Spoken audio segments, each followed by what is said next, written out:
What if I told you Manchester City was about to lose the man with the most assists in club history, the most trophies in club history, and arguably the greatest player to ever wear their jersey? And what if I told you it was by choice? Kevin De Bruyne, fall from grace, might be the most shocking storyline in Premier League history. From being the centerpiece of a dynasty to being just a rotation player this season. Starting only 19 of 31 games he played. In this video, we're mapping the entire career like an anime character arc. The rejection, the rise, the peaks, and now the tragic end, where the hero's body can no longer keep up with his mind. Man, imagine getting told by Jose Mourinho that you're not good enough. That's like the anime villain telling the hero in episode 1 that he isn't nothing, that he's terrible.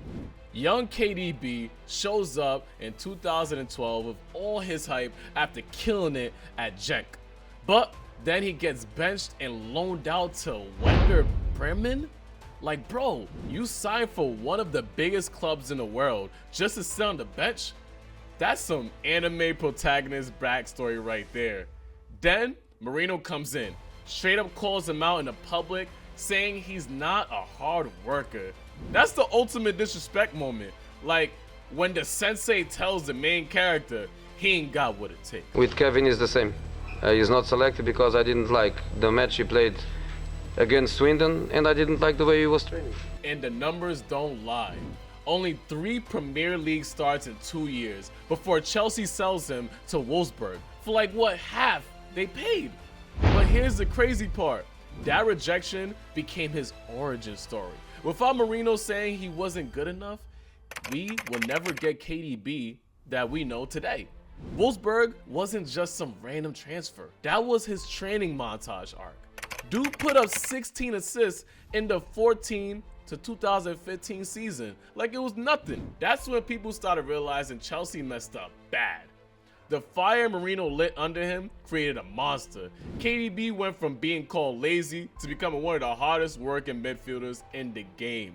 His passing range got stupid accurate. His vision went from next level, all because he had something to prove. That chip on his shoulder turned him into a whole nother player. Pep built this whole system around KDB like they were some perfect anime duo. The way they clicked was crazy. Pep gave him the keys to the offense, and KDB took that trust to another level.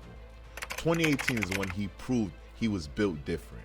Dude carried City to 100 points in Premier League while playing through a knee ligament damage. That's some main character energy right there. He created over 300 chances between 2017 to 2020, which is wild when you think about it. No other player even came close to those numbers.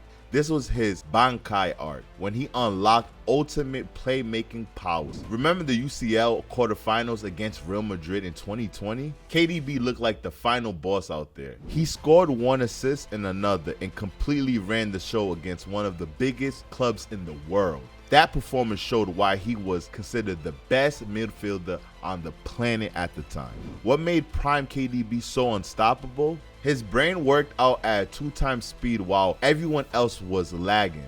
He saw passes before defenders even knew they were in danger. Those outside of the boot crosses, ridiculous.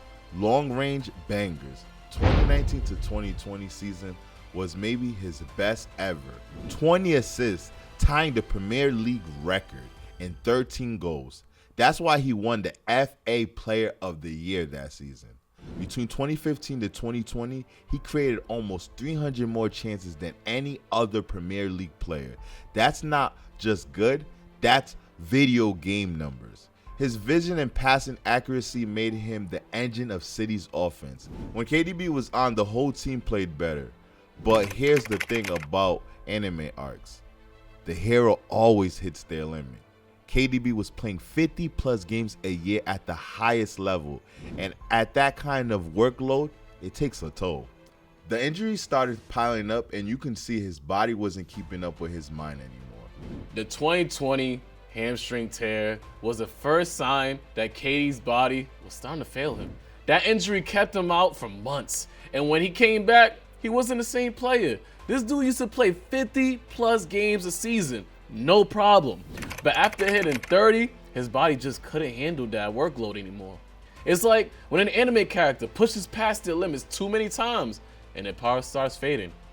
The 2023 Champions League final was the moment where everyone realized how far he'd fallen. KDB gets subbed off in the first half because of another injury during what should have been his crowning moment. That's some tragic hero stuff right there. The stat tells the story too. His dribble success rate dropped from 60% to 42% in just 3 years.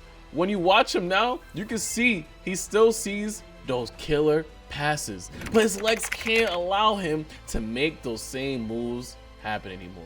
The 2023-2024 season showed how bad it had gotten. First game back from an injury against Burnley, he lasts 20 minutes before his hamstring goes out again. 5 months on the sidelines. When he finally returned in January, you can see the difference. The vision was still there, but that explosive first step was gone. His body wasn't responding to his brain like it used to. Pep started managing his minutes carefully, which was something nobody would have imagined a few years ago. Guardiola even admitted he was probably wrong to keep relying on his old core players for so long. That's when you know it's serious, when even Pep has to change his approach because a player's body can't keep up. What's crazy is that KDB's football IQ is still elite. He sees passes most players wouldn't even attempt, but the Premier League moves at 100 miles per hour, and his body can only do 80 now. That gap makes all the difference at the highest level. It's like a fighter's mind is sharp, but their reflexes slowed down. They know what to do, but can't always execute. When fans were in denial about his decline for a while, nobody wanted to admit one of the greatest midfielders of his generation was past his prime. His assists dropped, his minutes decreased, and Guardiola started building the team differently. The system that once revolved around KDB had to adapt because he can no longer carry that weight anymore. The Liverpool chant calling him a shit Gundogan hit different this season.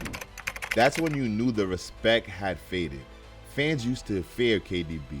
Now they're mocking him. The 2024 numbers tell the real story. Starting just 60% of the games, assists cut in half from his prime. When a player who used to dominate games becomes just another rotational option, you know the end is near. Pep's decision not to offer a new contract says everything. This is the same manager who built the system around KDB for years, calling him the most complete midfielder in the world. Now he's letting him walk. That's like the mentor cutting ties with the student who can't keep up anymore. The financial side makes sense. $400K a week for a 33-year-old with injury issues isn't the smartest business, even for City. They did the same thing with Gundogan, proving no player is bigger than the club. Luka. Saudi Arabia throwing crazy money at him makes sense. One last payday before everything, but San Diego FC and MLS, that's the chill low presser ending where the hero rides off in the sunset. Either way, it's clear his time at the top level in Europe is done. His farewell letter hits hard. This will be the final months as a player for Manchester City. Every story comes to an end, but this has definitely been the best chapter. That's some protagonist final monologue energy right there. No bitterness, just gratitude for the run they had. You can tell he knows it's time. The real reason why he's leaving, the system that made him unstoppable, can't cover for his decline anymore. City plays faster now, demands more pressing, and needs midfielders who can run all day. KDB vision is still elite, but the legs can't keep up. It's not personal, it's just the harsh reality of top level football. KDB's story isn't a tragedy. It's the perfect hero's journey. From Chelsea reject to City legend to walking away on his own terms, that's cleaner than most football careers get. In 10 years, we'll look at his 174 assists like anime fans remember Goku's power levels. Mythical stats that don't even seem real. Second most Premier League assists ever behind Giggs? That's a legacy right there. Sound off in the comments which anime characters does KDB's career remind you of? The underdog who became overpowered, then gracefully bowed out? Let's hear your takes, and if you rocked with this breakdown, you know what to do. That subscribe button ain't gonna smash itself. And make sure that you guys like this up, man. We got a lot more dope videos coming up, man. We got who's gonna be the winner of the Ballon d'Or 2025. We got Yamal versus Mbappe, and Messi versus Ronaldo. The GOAT debate finally settled. And guys, we'll see you on the next video.